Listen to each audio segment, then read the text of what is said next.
प्रभु यीशु के दुख भोग के बारे में हम सभी जानते हैं, लेकिन प्रभु यीशु के मानव रूप में उनके जीवन का अंतिम दिन यानी पुण्य गुरुवार के शाम से लेकर पुण्य शुक्रवार के शाम तक का जो समय 24 घंटे का जो समय, यह हमारी भक्ति के लिए बहुत ही महत्वपूर्ण एक दिन है। इस एक दिन के बारे में, यीशु के इस अंतिम दिन के बारे में हम मनन करेंगे। यीशु के दुख भोग और मृत्यु के दिन के बारे में हम जानते हैं और वो कहलाता है गुड फ्राइडे, पुण्य शुक्रवार। लेकिन पुण्य शुक्रवार गुड फ्राइडे के पहले यीशु के साथ क्या हुआ था, और यह इसलिए हमारे लिए महत्वपूर्ण भी है। हमारे चर्चेस में, विशेष रूप से कैथोलिक कलीसिया में, हम देखते हैं कि पुण्य गुरुवार जो शाम का मिस्सा बलिदान होता है, जहां हम प्रभु यीशु के अंतिम भोज का स्मरण करते हैं, उसका त्योहार मनाते हैं। उस त्योहार में हम पवित्र यूकरिस्ट एवं पुरोहिताई संस्कारों की स्थापना का भी हम त्योहार मनाते हैं। उसके बाद हम हमारी कैथोलिक कलीसिया में देखते हैं रात्रि जागरण 12 बजे तक आराधना रहती है, और बहुत सारे चर्चेस में सुबह 6 बजे से लेकर दोपहर 12 बजे तक भी मौन आराधना रहती है, और कहीं कहीं उसको 3 बजे तक भी ले जाते हैं, क्रूज का रास्ता तक। लेकिन हम आज के इस मनन चिंतन में प्रभु यीशु के इस अंतिम दिन यानी पुण्य गुरुवार का शाम 5 बजे से लेकर पुण्य शुक्रवार यानी गुड फ्राइडे शाम 5 बजे तक प्रभु यीशु के जीवन में जो घटनाएं घटी, जिनको हम वचन पर आधारित पवित्र बाइबल से लेकर मनन करेंगे। आप ना केवल इस मनन चिंतन को सुनेंगे बल्कि लिखकर भी रखेंगे, और इसको उन दिनों के लिए विशेष रूप से मनन चिंतन के लिए प्रयोग करेंगे। जरूर अन्य दिन में भी हम इसका अध्ययन कर सकते हैं। तो आइए हम प्रारंभ करते हैं। पुण्य गुरुवार शाम 5 बजे से 6 बजे तक का 1 घंटे का समय, जहां हम देखते हैं कि प्रभु यीशु अपनी मां मरियम से विदा लेते हैं। यीशु को पूर्ण रूप से मालूम था कि वे मां मरियम के साथ ये अंतिम बार एक ही घर में रहकर बातचीत कर पाते, तो इसलिए अपनी मां से लंबी बातचीत करते हैं। जरूर गले लगाए होंगे, लेकिन मां को कुछ भी मालूम नहीं था कि दूसरा दिन या उस दिन रात को ही उनके बेटे के साथ क्या क्या बीतने वाला था। उनको कुछ भी मालूम नहीं था, लेकिन यीशु को सब कुछ मालूम था। इसलिए यीशु अपनी मां से विदा लेते हैं। हो सकता है यीशु की बातों से मरियम को कुछ ना कुछ संकेत तो जरूर मिले होंगे। हाँ, यह तो स्पष्ट है कि मरियम को इसकी पूर्ण जानकारी नहीं थी। और यह समय, भले ये बाइबल में इसके बारे में नहीं लिखा गया है, लेकिन यह इसलिए हमारे लिए बहुत ही महत्वपूर्ण है क्योंकि प्रभु यीशु के मिशन कार्य मां मरियम के साथ प्रारंभ होता है और मां मरियम के साथ समाप्त होता है। मतलब प्रभु यीशु का शरीर धारण मरियम के गर्भ से प्रारंभ होता है, और वो मिशन कार्य वो क्रूस पर समाप्त होता है, और वहां क्रूस के नीचे यीशु की मां खड़ी रहती है। तो इसलिए मां मरियम की उपस्थिति इस मुक्ति कार्य में एक अभिन्न अंग है, अहम है, बहुत ही महत्वपूर्ण है। और इस मनन चिंतन में भी हम मां मरियम को अपने साथ ले चले तो शायद हमारा मनन चिंतन और बेहतर होगा, और भक्तिमय होगा, और फलदायी होगा। तो इसलिए मां मरियम को हम पहले ही इस घड़ी में याद करते हैं। दूसरी घड़ी है शाम 6 बजे से 7 बजे का।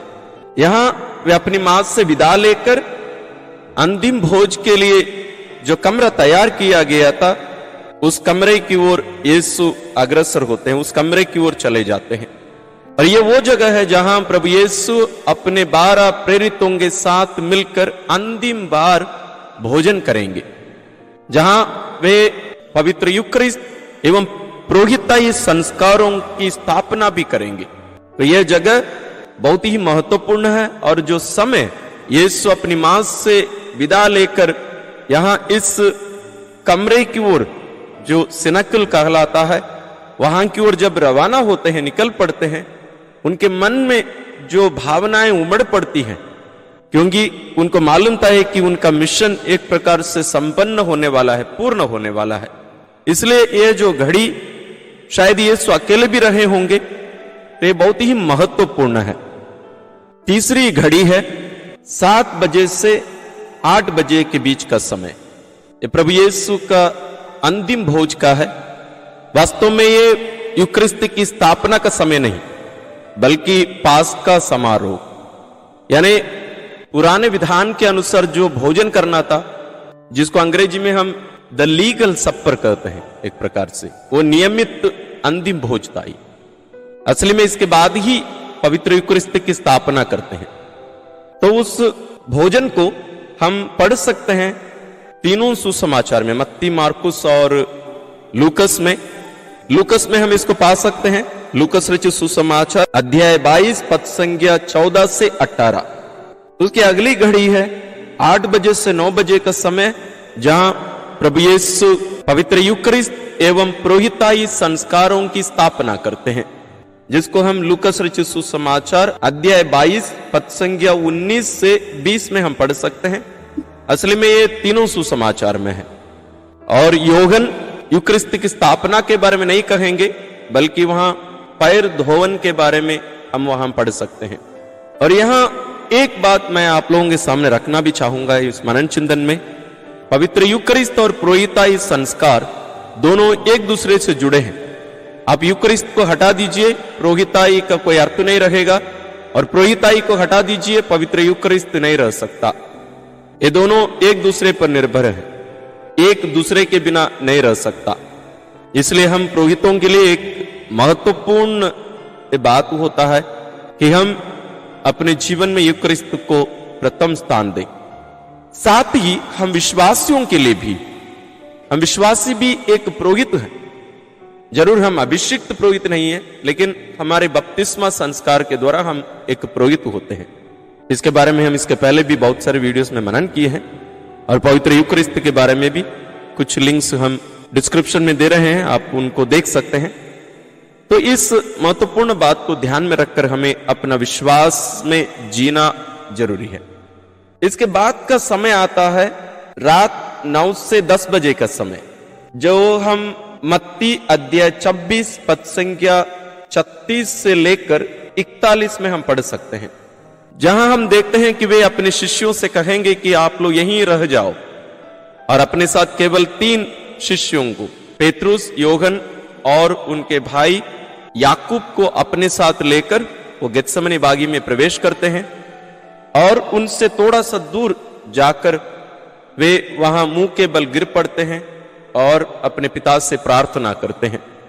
और उस पहली प्रार्थना में इस प्रकार यीशु प्रार्थना करते हैं, मेरे पिता, यदि हो सके तो यह प्याला मुझसे टल जाए, फिर भी मेरी नहीं बल्कि तेरी ही इच्छा पूरी हो।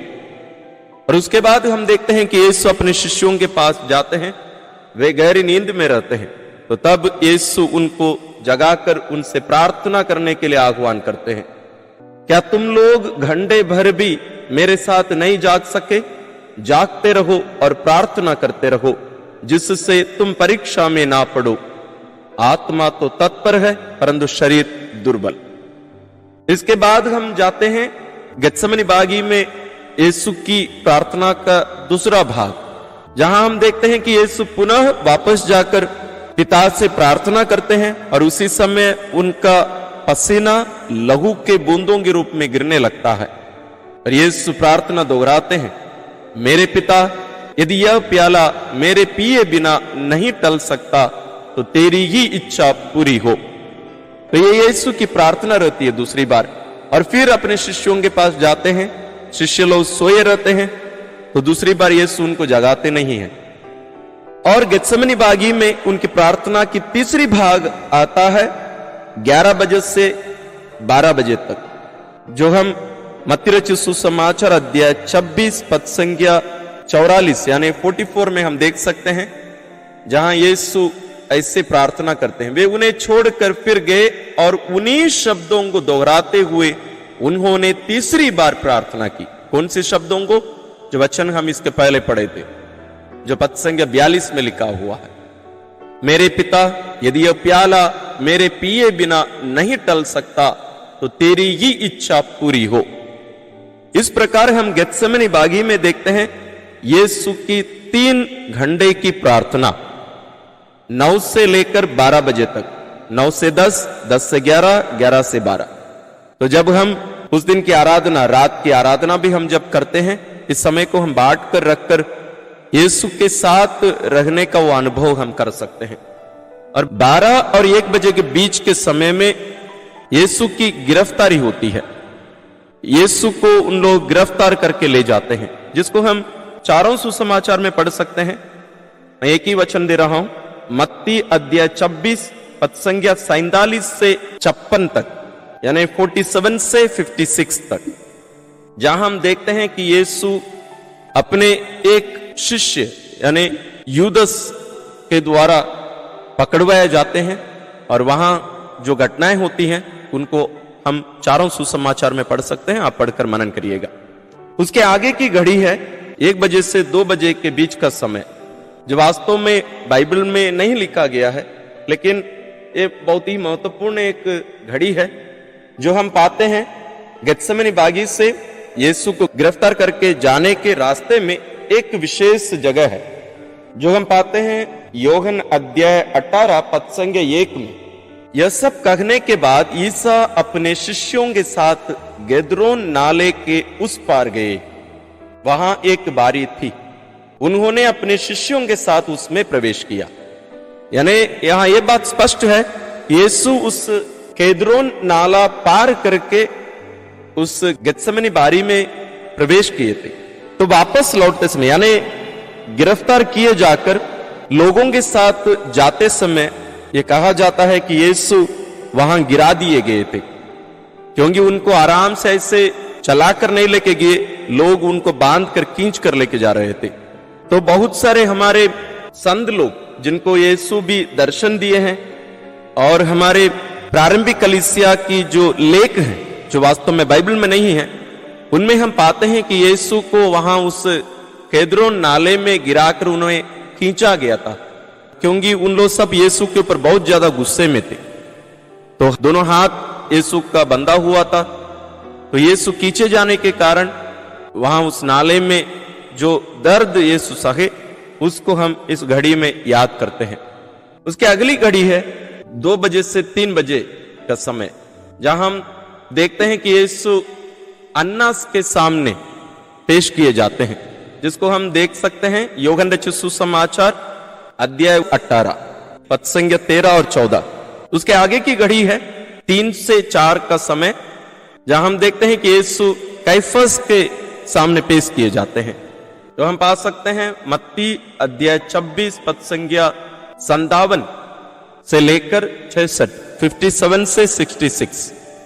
और उसकी अगली घड़ी 4 से 5 बजे के समय, जहां हम देखते हैं कि यीशु सैनिकों के हवाले कर दिए जाते हैं, वे उनका उपहास करते हैं, जिसको हम पढ़ सकते हैं मत्ती अध्याय 26 पद संख्या 67 से लेकर 68, 67 से 68 में हम देख सकते हैं। उसकी अगली घड़ी यीशु बंदी गृह में रखे जाते हैं 1 घंटे के लिए, वो है 5 बजे से सुबह 6 बजे का समय, जो हम पढ़ सकते हैं लूकस रचित सुसमाचार अध्याय 22 पद संख्या 63 से 65 तक। उसकी अगली घड़ी हम देखते हैं सुबह 6 बजे से 7 बजे का समय, जहां हम पाते हैं कि यीशु दूसरी बार कैफस के सामने पेश किए जाते हैं, जो उन्हें मरण दंड के योग्य पाते हैं, और यीशु को पिलातुस के पास भेज देते हैं, जिसको हम पाते हैं योहन अध्याय 18 पद संख्या 19। उसके अगली घड़ी है सुबह 7 बजे से 8 बजे का समय। हम देखते हैं कि यीशु पहली बार पिलातुस के सामने पेश किए जाते हैं, लेकिन पिलातुस यीशु में कोई भी दोष नहीं पाता है, तो उन्हें हेरोद के पास भेज देते हैं, जिसको हम पा सकते हैं लूकस अध्याय 23 पद संख्या 1 से 10।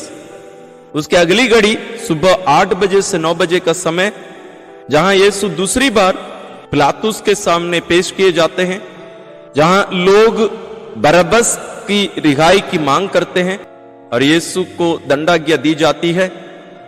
और यहां हम प्रभु यीशु जो कोड़े लगाए गए थे, उस भयानक घटना को हम इस घड़ी में याद करते हैं, जिसको हम पा सकते हैं लूकस अध्याय 23 पद संख्या 11 से 25। उसके अगली घड़ी है 9 से 10 के बीच का समय, जहां हम देखते हैं कि यीशु के सिर पर कांटों का मुकुट रखा जाता है और यीशु को पिलातुस लोगों के सामने पेश करते हैं, ये कहकर यह है वह मनुष्य, जिसको हम पा सकते हैं मार्कुस अध्याय 15 पद संख्या 16 से 20। उसके अगली घड़ी है सुबह 10 बजे से लेकर 11 बजे का समय, जहां हम देखते हैं कि यीशु अपना क्रूस उठाकर कलवारी की ओर जाते हैं। यह हम पा सकते हैं योहन अध्याय 19 पद संख्या 17 से 24। वास्तव में ना केवल ये एक एक सुसमाचार में है, वास्तव में चारों सुसमाचार में, लेकिन कुछ बातें कोई सुसमाचार में ज्यादा विस्तार रूप से दिया गया है तो अन्य सुसमाचार में छोटे रूप में दिया गया है। इसके आगे का समय है सुबह 11 बजे से दोपहर 12 बजे का समय, जहां यीशु निर्वस्त्र कर दिए जाकर क्रूस पर मारे जाते हैं, जिसको हम मत्ती अध्याय 27 पद संख्या 35 और अन्य तीनों सुसमाचार में हम देख सकते हैं। 12 से 1 बजे का दोपहर का समय हम क्रूसित प्रभु के दुख भोग का, क्रूस में ही उनके दुख भोग की पहली घड़ी को याद करते हैं। इस घड़ी में हम देखते हैं कि यीशु बहुत कम बोलते हैं, लेकिन ये जो कथन है अलग अलग लोगों से कहा गया है। इसके बारे में हम इसके पहले एक वीडियो बनाए हैं, प्रभु यीशु के अंतिम 7 वचन। उसका पहला हम देख सकते हैं लूकस रचित सुसमाचार अध्याय 23 पद संख्या 34 में 23:34 में ये लिखा है, पिता इन्हें क्षमा कर, क्योंकि ये नहीं जानते कि क्या कर रहे हैं। उसकी अगली घड़ी है दोपहर 1 बजे से लेकर दोपहर 2 बजे के बीच का समय। इसमें भी हम उनके उस भयानक दर्द को अनुभव कर सकते हैं, और इस बीच में भी यीशु कुछ वचन बोले हैं। तो क्रूसित प्रभु का दूसरा वचन है, मैं तुमसे यह कहता हूं कि तुम आज ही परलोक में मेरे साथ होगे। और मैं आप लोगों से कह दूं, इन सब के बारे में हम इसके पहले भी मनन किए हैं, इन 7 वचनों का। उसका लिंक हम नीचे डिस्क्रिप्शन में दे रहे हैं, आप उनको भी देख सकते हैं। और ये वचन हम पाते हैं लूकस रचित सुसमाचार अध्याय 23 पद संख्या 43 में 23:43। और इसी के अंतर्गत हम तीसरा वचन भी सुनते हैं, यह है, वे अपनी माता से कहते हैं, भद्रे यह आपका पुत्र है। और अपने प्रिय शिष्य से कहते हैं, यह तुम्हारी माता है। इसको हम पा सकते हैं योहन रचित सुसमाचार अध्याय 19 पद संख्या 26 और 27। और चौथा वचन भी हम इसी दूसरी घड़ी में ही देखते हैं, वो है, मेरे ईश्वर तूने मुझे क्यों त्याग दिया है। मत्ती अध्याय 27 पद संख्या 46 27:46। क्रूसित प्रभु के क्रूस पर तीसरी घड़ी में हम 2 बजे से लेकर 3 बजे के समय पर मनन करते हैं, जहां हम देखते हैं कि यीशु भयानक दर्द में ना तो चिल्ला सकते, ना रो सकते, ना ठीक से सांस ले सकते हैं। उस भयानक दर्द का अनुभव करते हुए यीशु आखिरी 3 वाक्य क्रूस से कहते हैं। तो 5वां वाक्य इस प्रकार है, मैं प्यासा हूं। योहन रचित सुसमाचार अध्याय 19 पद संख्या 28। और उसके बाद 6वां है, सब पूरा हो चुका है। योहन अध्याय 19 पद संख्या 30। और आखिरी वचन, उनकी मृत्यु के पहले आखिरी वचन यह था, पिता मैं अपनी आत्मा को तेरे हाथों सौंपता हूं। लूकस अध्याय 23 पद संख्या 46। और ये कहकर यीशु अपना प्राण त्याग देते हैं, हमारे लिए अपना प्राण अर्पित कर देते हैं। तो इस प्रकार हम देखते हैं कि यीशु क्रूस पर 3 घंटों तक भयानक दर्द सहकर अपना प्राण, अपना जीवन आपके लिए और मेरे लिए कुर्बान किए, बलि चढ़ाए। तो जब हम इन बातों को ध्यान में रखकर मनन कर सकते हैं, तो शायद हमारे लिए गुड फ्राइडे केवल एक दिन नहीं, हमारे हर दिन का ये जो जीवन है, हम यीशु के इस प्रेम को अनुभव करके हम जीने पाएंगे। यीशु की मृत्यु के बाद, यानी यीशु की मृत्यु लगभग 3 बजे हुई थी। 3 से 4 बजे का जो समय है, हम देखते हैं कि यीशु के बगल को छेदित किया गया था। ये क्योंकि उस दिन पास्का का त्योहार था, तो वे नहीं चाह रहे थे कि लाश या कोई भी दंडित व्यक्ति क्रूस पर टंगे रहे। इसलिए उन लोग प्रमाणित करने के लिए या लोगों को मार देने के लिए उनके टांगों को तोड़ देते थे। लेकिन जब यीशु के पास आए तो वे देखे कि यीशु पहले ही मर चुके थे।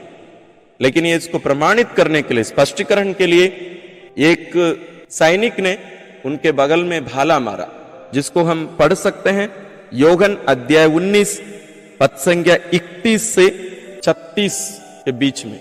34 में लिखा है, लेकिन एक सैनिक ने उनकी बगल में भाला मारा और उसमें से तुरंत रक्त और जल बह निकला।